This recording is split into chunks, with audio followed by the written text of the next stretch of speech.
Narud is a world at the literal brink of destruction. However, it didn't find itself here by accident.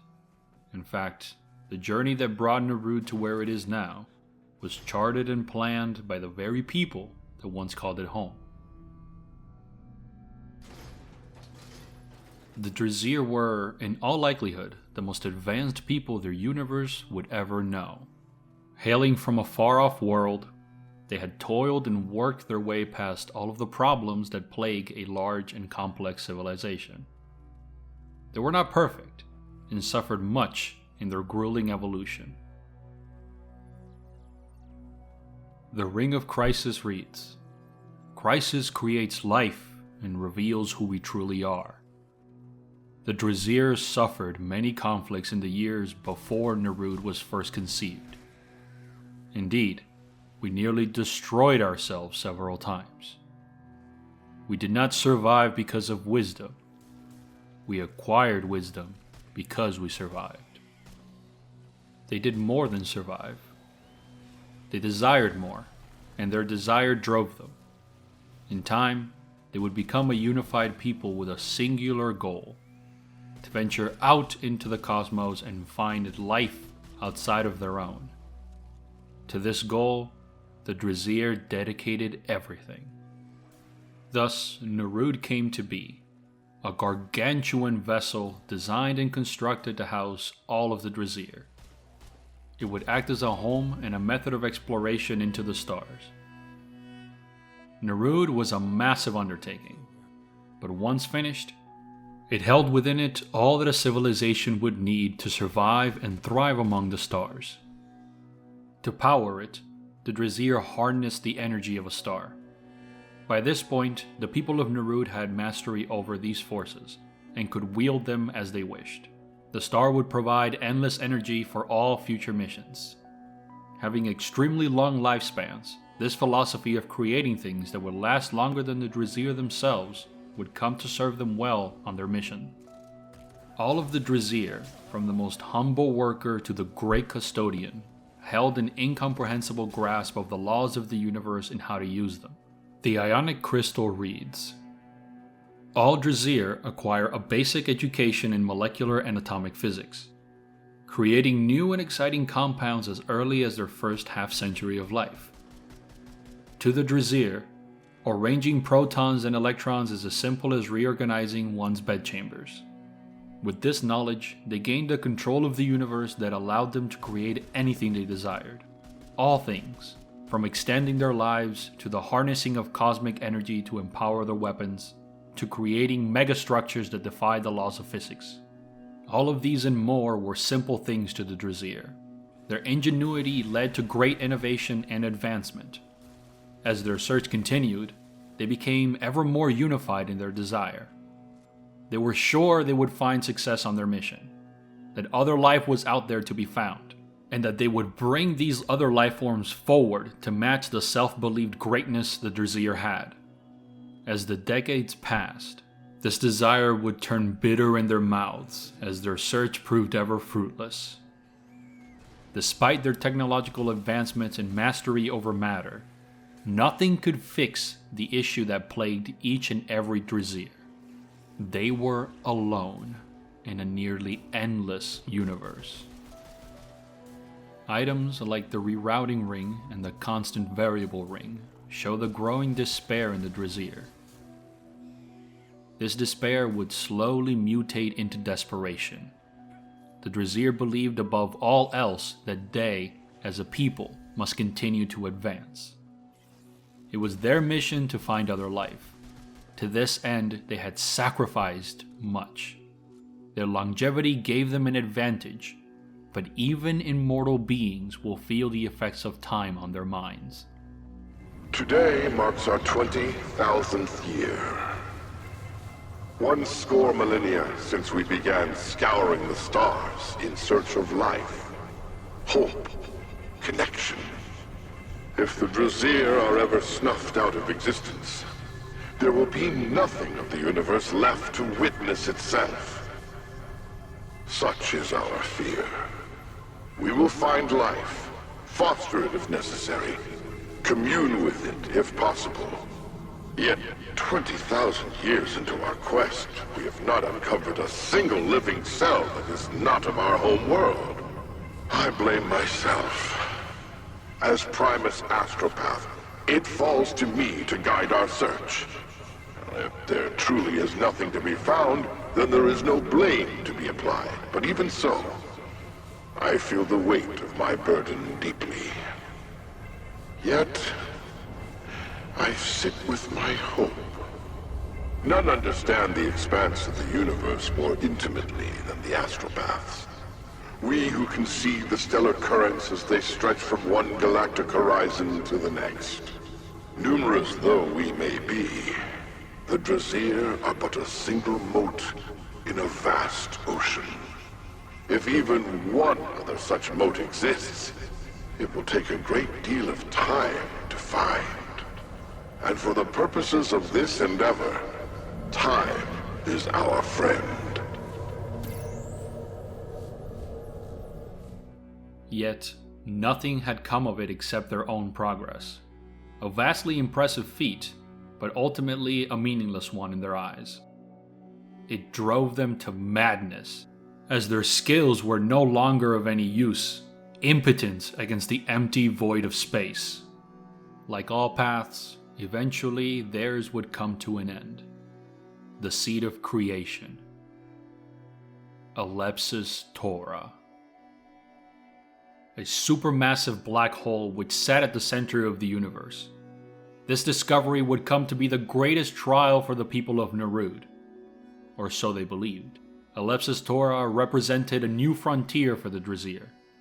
Having explored the vastness of space and finding it lacking, they set their sights on the formless entropy that now presented itself. They believed it to be the source of all things, the singularity from which all of the universe had been created. In their understanding of the cosmos, the scientists of Narud came to believe that all things could be understood. When broken down to their base components, all things were calculable. Thus, they were understandable and could be controlled. This belief would be their undoing, for they thought that they could calculate that which made up Alepsis Tora. To them, it would just be one more thing to gain mastery over. Yet as time passed, a new idea was sparked to life within the minds of the people. That Alepsis Tora was a test, a sign which proved all of their assumptions about the creation and inner workings of the universe.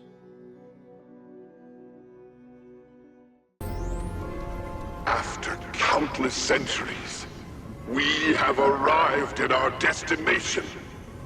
The seat of creation, Alepsis Tora. All paths have led us here. Within that engulfing black, every stellar current of the entire universe is guided and formed. An eternal choreography to the dance of galaxies. We did not come here thinking to find life, for nothing could survive this void that has consumed 100 trillion stars. Rather, we seek the origins of the universe.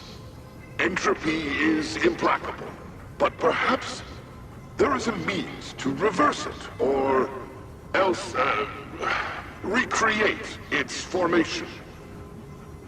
A means we might find here, at the beginning and end of all things. We have found so much more. We have collected and deciphered an incogitable amount of data from within. And while the results are far less conclusive than we would like, a clear pattern has emerged.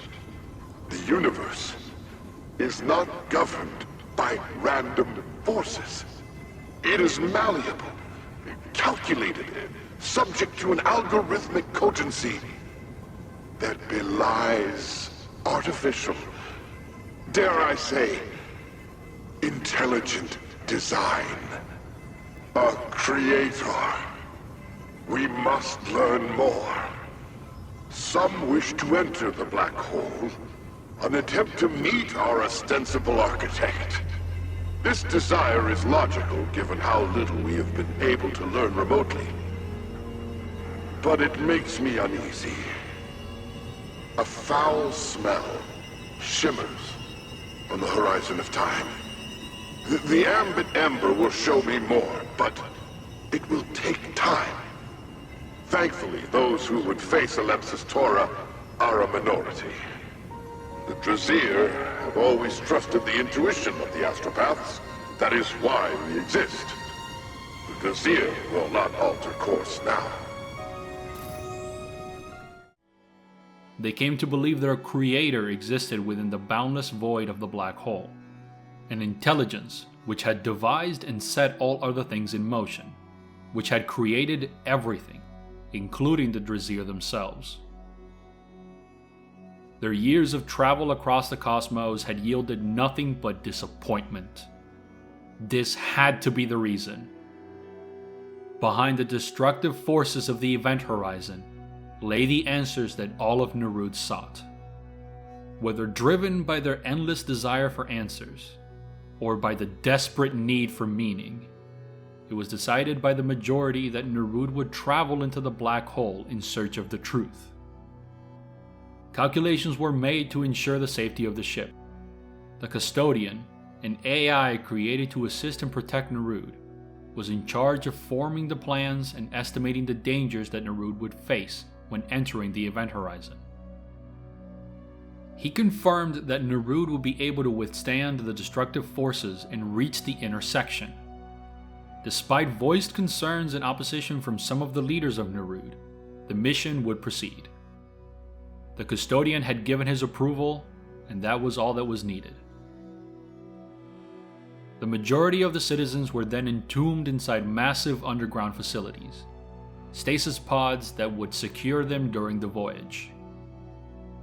The world went dormant, leaving only a comparative few behind to tend to the ship and guide it on its voyage.